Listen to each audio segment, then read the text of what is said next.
کیم کسونه چې صاحب نصاب وي مالدار وي او په دې باندې قرباني واجب وي یغه ته پچار دي چې هغه قرباني په خپل لوس سره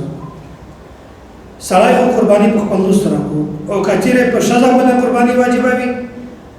بیا په معاشره کې دا ډېره معیوبه خبره شمن کیږي چې دا شذا ده قرباني بلکې د یغه په ځای سړی کولی کسایي کو عالم کې دا خبره ډېره غلطه ده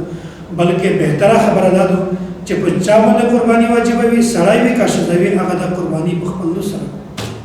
دا بهترینه خبره ده کنه هسې که بل څوک یې وکړو وکیل جوړ کړي ورته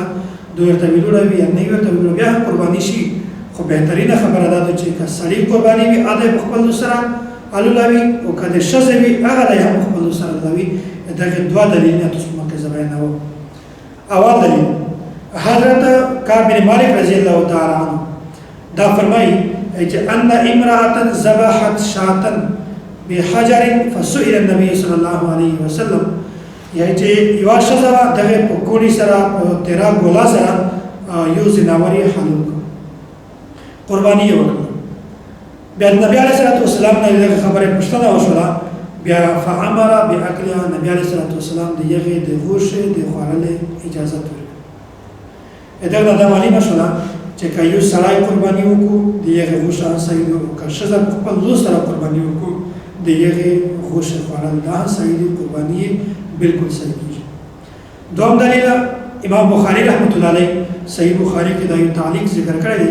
حضرت ابو موسی الاشعري رضی الله تعالی عنه دغه خپلې لینه ته دا حکم ورکوه چې تاسو د ځناور حلال کړئ قرباني کوي د الله تعالی په حضور کې بلکې حضرت ابو موسی اشعری رضی الله تعالی عنہ خپل لینه ته دا حکم ورکوه چې تاسو د ځناور حلال کړئ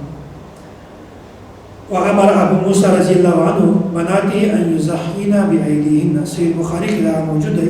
چې ابو موسی اشعری رضی الله تعالی عنہ خپل لینه ته دا حکم ورکوه چې تاسو د ځناور حلال کړئ دغه د باندې مشوره چې کسړی قرباني وکړو یا ځناور حلال کړو دا صحیح دی او که ښځه قرباني وکړو یا ځناور په خپل لوس سره حلال کړو دا صحیح دی الله تعالی د میشتو ستاسو دین سمجھ نصیب